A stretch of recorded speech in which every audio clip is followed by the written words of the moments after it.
What's happening, everybody? Ralph Graves here. Welcome to the Ralph Graves Jr. Show. So glad that you guys could check it out tonight. I'm sitting here talking. Guys, listen, I have my friend, and I'm smiling and I'm laughing already because me and this guy, we have history together.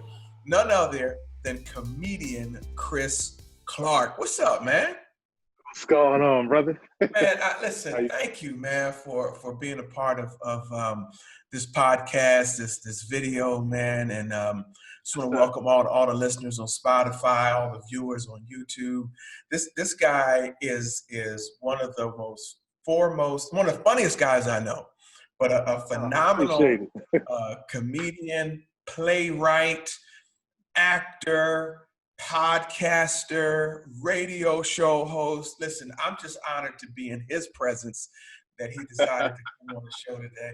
And you see this Unstoppable shirt? He did this for me too. This guy does everything. This guy does it all. Chris, welcome to the show, man. Hey, man, thanks a lot. Thanks for having me on. Appreciate it. Man, it's just crazy times we're living in, right? Oh yeah.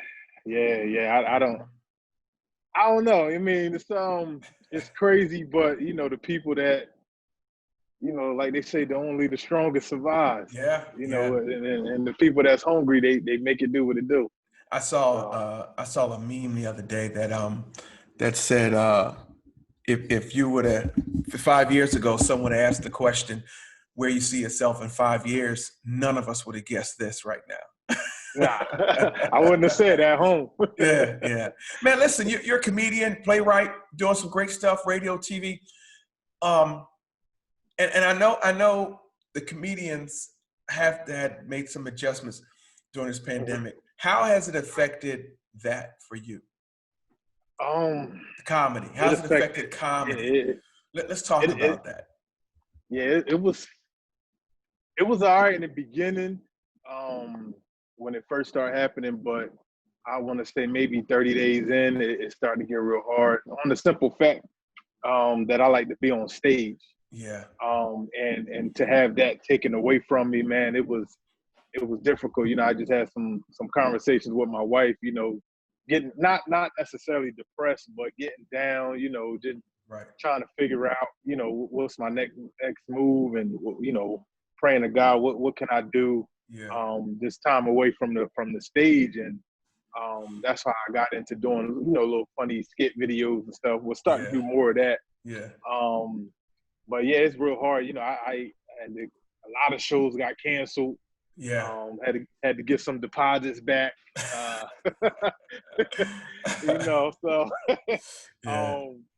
it was it's difficult for the comedic side of me.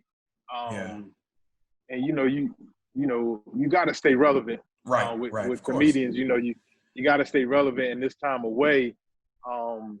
Because I say America. Not just America, the world got ADD. They see you in one moment and forget about you the next. Of course. You ain't constantly doing something. So that's why I'm, trying to throw out the videos, the funny videos, the Pastor Love offerings, all that. Trying to stay in people's face so they won't forget me. Right. Now, let me ask you this, man. In writing your comedy, because of the culture of today, so many things that we used to laugh at just 2 years ago, 3 years ago, can't laugh at them anymore. So as it changed, like my wife works out with these different DVDs, right? And so she has Billy Blank's DVDs, right? And so she's working out, and listen, she's very disciplined with working out at home. That's her thing. Thank God for it. I'm just doing my thing, and I hear Billy Blank say stuff on the DVD from 15 years ago. To the women that he's working out with on the DVD, that it would be a wrap today. It would be a wrap, man. It would be a wrap. And so, does that affect the way you do comedy, the way you write your material? Because like I said, if you look at old stand-up from just 5 years ago, 2 years ago, you can't, especially before the Me Too movement, you can't say a lot of that stuff. And now with the racial implications, man, like, yeah, people they actually going back to people's old comedy. They did that with Kevin Hart. Yeah. That's why he didn't host the Oscars, I believe, because they went Right. back to an old stand-up routine maybe he did like 10 years ago or something. He Right. said about, the homosexual community, and Right. um like, I'm like, that's something he said 10 years ago, and y'all bringing it up 10 years later, and something he apologized for Yeah. and everything. So it's like, you got to be careful nowadays. But You think that's fair for people to look at your past work from 20, if you're 22, 23, or if you're, a young comedian and it was funny at the time, whether if it was, we might view it racist today or yeah, homophobic today, but it was funny at the time and people laughed. Do you think that's yeah, fair? You think that's fair? I don't think it's fair at all, especially because people mature. Yeah. Um, we mature in comedy, in life. Right. And like you said, it was funny at the time. Yeah. It wasn't offensive at the time. And then, to bring it up years later, and say, oh, it was offensive, it's offensive now, but, I didn't say it now. I said Right. it back then, Yeah. at a time where, it was acceptable. But yeah, it's hard, So man. does that change the way you write your comedy? Well, me personally, no, because I mean, you're very the way funny, ladies and gentlemen. Let me say this: Chris Clark is hilarious. It's clean comedy. He's born again. He's a Christian. He loves the Lord, but he will have your church, your function, your wedding. He will have you in stitches. He will have shit. he talks about a lot of things, So does that change the way you write? Because everybody's so Not sensitive today. Everybody's sensitive. not for me particularly, Yeah, yeah, because I am a clean comic, and I do family friendly entertainment. So, right, I always wrote where it's basically, life, things I go through in life. right, And then majority of the people relate to it. right. Um, I never been the type of comedian who gets on people in the crowd.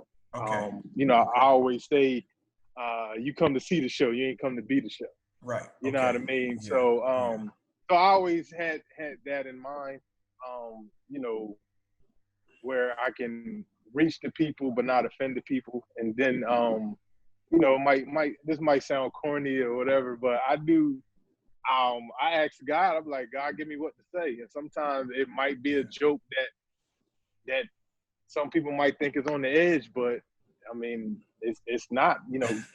Like, God be like, go ahead, go for it. Right, right. Because I got one joke where I talk about, I don't know if you heard me do this, but the different races in the Bible, and I talk about black people, white people, and I did it in front of an all white crowd, white church, Right. Yeah. and I was nervous. I didn't want to do it. I took it out my routine when I was writing. Yeah. And while I'm up there, God said, do it. I'm like, and then all of a sudden it just flowed right out. Right. And Right. I mean, them people they laughed and they laughed hard. Yeah. And I'm like, oh, okay, all right, Right. it Yeah. worked. Yeah. Yeah. you Yeah. know. Yeah. But yeah, I'm not an offensive person. I don't think, so I Yeah. write the way, what I'm feeling at the time, and, hopefully Yeah. it goes over well. Yeah, yeah. Let's talk about that courage, man, to get up on stage and do that. It takes a lot, man, to, a singer is a singer and they're great. And I have plenty of friends that sing and so do you. But that comedy, like you don't know, like, you don't know that it is going to be funny or not. And I know you've bombed. I don't, I know you've bombed different places. What keeps you getting back up, like when you were young and you bombed and said, okay, all right, let me go back out there again? Just because it's funny to me, like that. It is like I'm such a perfectionist. My wife gets on me all the time about it. Yeah. I'm such a perfectionist where I won't do a joke if I don't make myself laugh. Okay. So I know if I laugh at it, I know the crowd is gonna love it. So Right. like earlier in my career where I might I might did a joke and it might not get any laughs, or Right. it might got a little laugh. I take it back to the lab Yeah. and I work on it. Yeah. Like, look, now I gotta get a bigger laugh. Like, what can I do? And a lot of times, not what we say is how we present the joke. You know, I might just, for instance, I might on a certain word, like, Chris, all right, jump up and down when you say this word. You know what I mean? Just try to bring that joke out, you know, the best way possible. Chris, So you it's a said lot of something, practice. man. Let me. I'm sorry for stepping on you, but you said something. Okay. You said something about putting in the work, and a lot of people don't think that comedians have to put in the work. Oh, You know, yeah. they don't believe in that you guys, that you ladies and gentlemen have a process, and I think for us to be successful at whatever we do, we have to put the work in, man. So what kind of work does that entail, man? You know, for you, is it I have a notebook and I'm in the lab and I'm writing today? Oh, I saw something funny, let me stop and write this down. What is your process of work? Yeah, just that. If I think of something funny, um, I write it down. Like, before, I had a horrible habit of writing stuff down. Right. Like, I'm the type of person, you know, people will call me like, "Yo, Chris, come on, make me laugh, make me laugh." And Right. I'm the type of person, if you hang around me long enough, you're gonna laugh, because Right. I'm bound Yeah. to say something. And you know, I had friends and my wife and family got on me, like, you know, you need to walk around with a recorder or walk around. Okay. My aunt that Rosa, that goes to your church, she told Yeah. me to carry a notebook around. Yeah. You know, because I say a lot of stuff. Yeah. And a lot of times I don't even think, it just comes out. People like, yo, Right. that's funny, yo, write that down. I'm like, oh yeah, okay, all right. So I write it down, and then, you know, when I get my time together to work on my jokes, Yeah. I kind of put it into my routine, or how can I you know, put it into my routine? How can I make this Right. joke get a bigger laugh? Right. You know, things like that. And I'll record myself if I want it to go a certain way. Like, Okay. if I say it a certain way, I'll record myself so I remember how I said it. Yeah. Because if I write it down and I forget how I said it, it might not come out as funny as it was when I, you know, initially said it. Yeah. Yeah. Yeah. Well, man, look, you do a phenomenal job. You're also a playwright.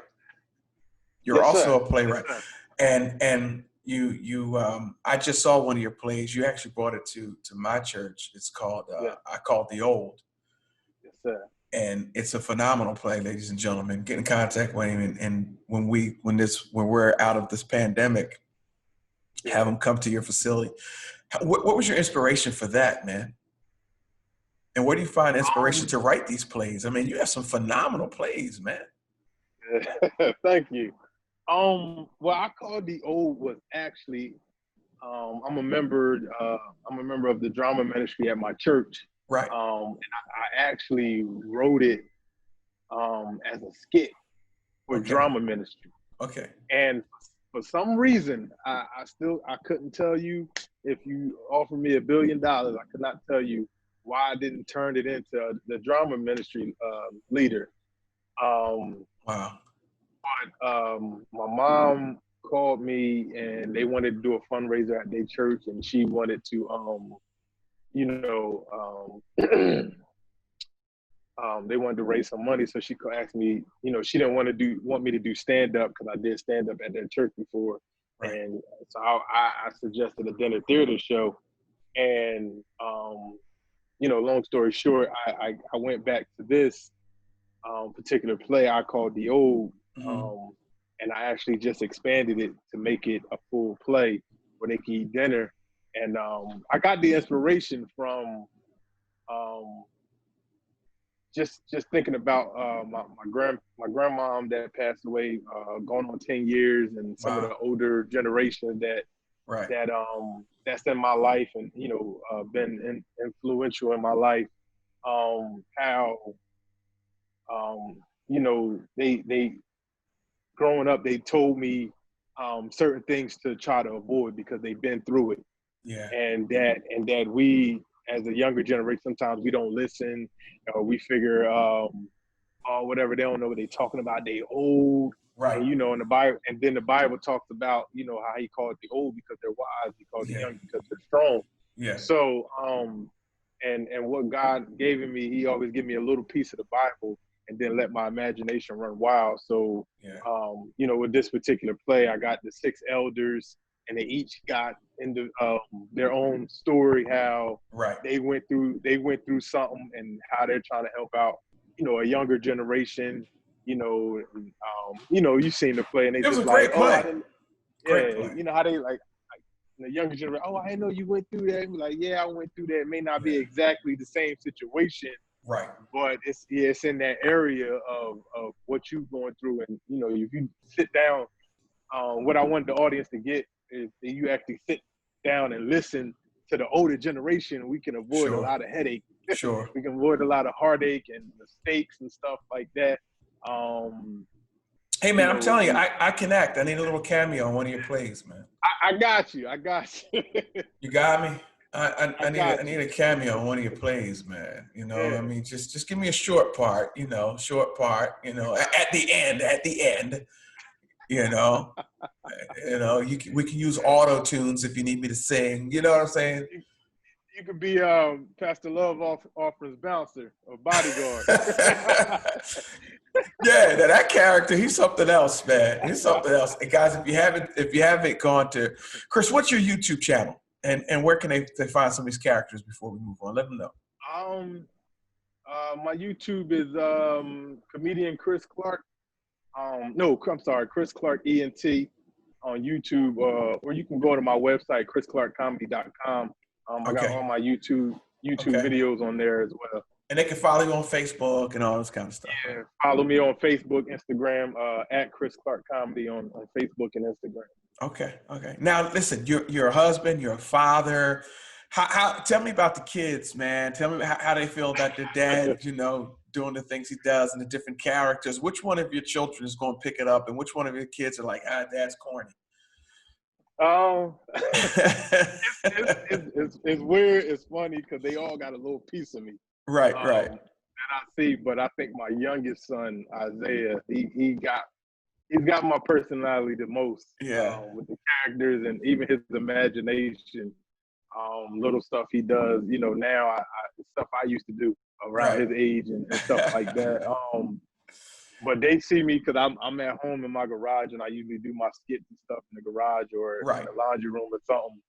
And I'm going in and out dressed as different people, and Right.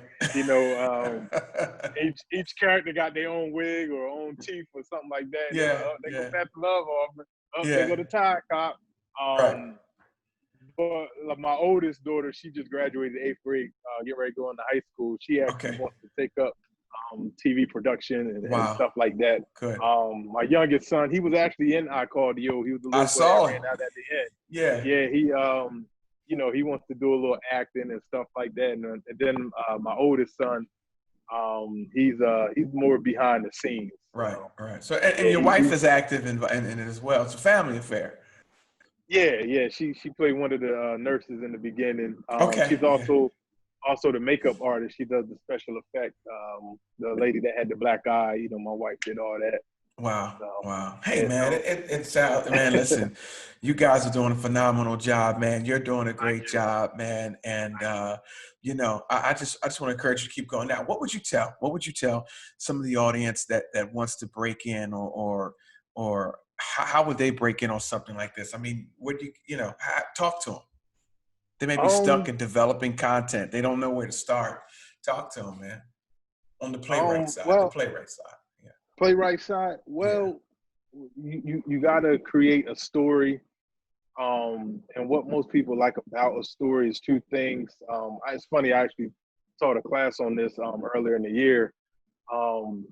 What the 2 main things people like in a story is drama and comedy. Okay. So you got to figure out how to incorporate drama with some comedy, because people love to laugh, and you know they love drama. You know they love to feel good at the end. It's the So dramedy. the dramedy. That's what. Yeah, Yeah, exactly. yeah, The dramedy. yeah. You can get in. I get inspired by any and everything. You know, watching people, watching TV. things go on in my life, Yeah. life and people around me. Right. You know, and my other play, You're My Lady, is a couple characters in there that's actually based on true stories, Okay. true people. But you know, when you get in it, the story, and it has to be entertaining. You know, people don't want to see nothing dull, nothing boring. Right. You know, just you know, you can make anything funny. I'm all about making anything work. Well, you Um, really kept us on the edge of our seats, man. I mean, I call the old was all of that, man. You know, it really I was. And appreciate it. we're definitely going to bring you back again, man, and do, I want to see another play that you got going. You've done stand Yes, up sir. for us. You've done, and one of the funniest skits in stand up for me that you did was the brand new, the ex stripper who was a brand new Christian. That Uh, that is hilarious. And, that joke and never gets old. it never gets old. And she joins the praise team or the praise dance team. Yeah, So you guys, yeah. it's a hilarious joke, man. You know, and it shows, man, that people, we're allowed to laugh. People can laugh, you Yeah, know, and yeah, you know, yeah. it laughter, man. It really it heals our soul, man. It heals us, It man. And does. we haven't had a lot to laugh about lately, you know. But Yeah, you yeah, know, I know you've done some virtual things. How does that feel yeah. doing virtual comedy? Because I know you don't get the energy in the room. You don't feel the Yeah, energy. and it's very weird. I don't know how to explain it. It's a weird thing because of comedians. You know, we feed off the energy of the crowd.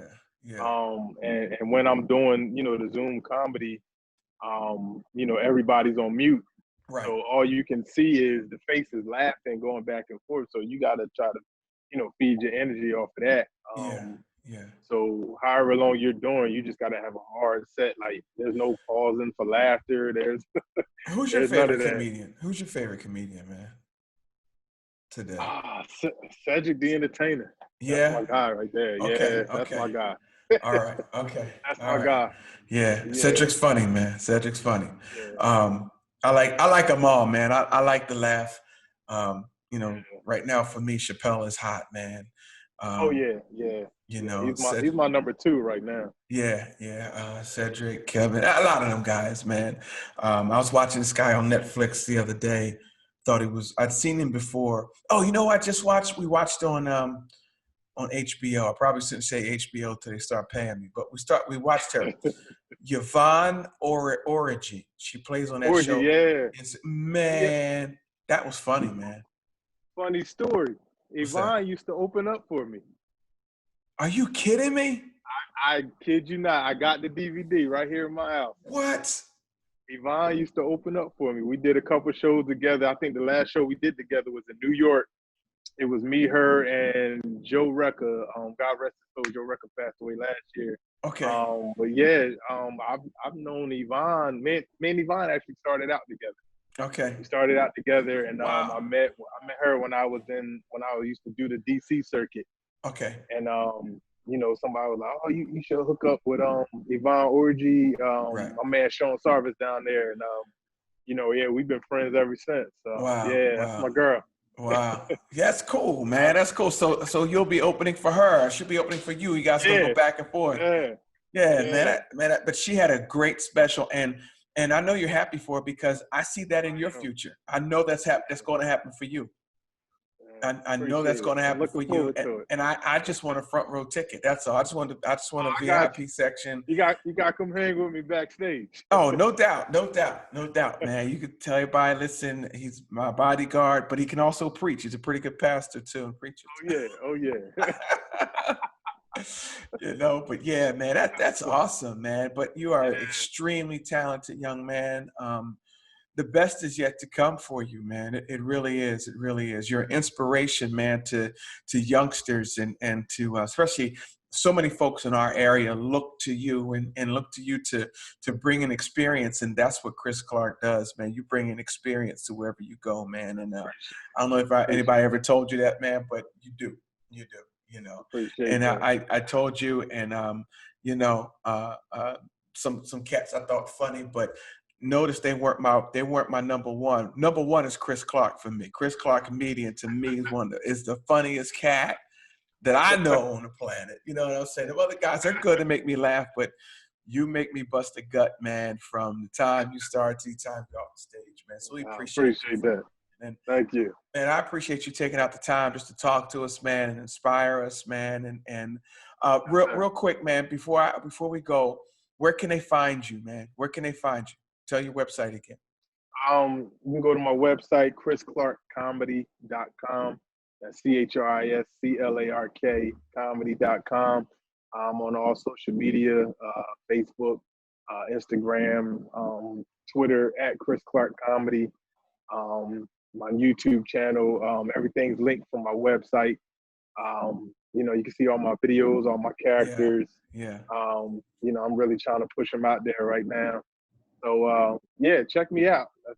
That's what I'm doing. Well, man, thank you for all that you do. Congrats on all that you do. Thank you for making these dynamic T-shirts for me and the crew, man, and doing your thing. And I noticed that picture behind you, right? Who's that guy on the wall? That ain't you, man. Yeah, that's me, man.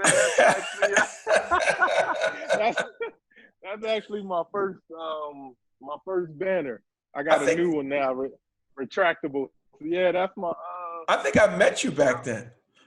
Yeah, I was young. I think I took that picture like 2008, 2009, something like that. I met you right around that time. Yeah. Good stuff, man. But thank you for being on the Ralph Gray Show, man.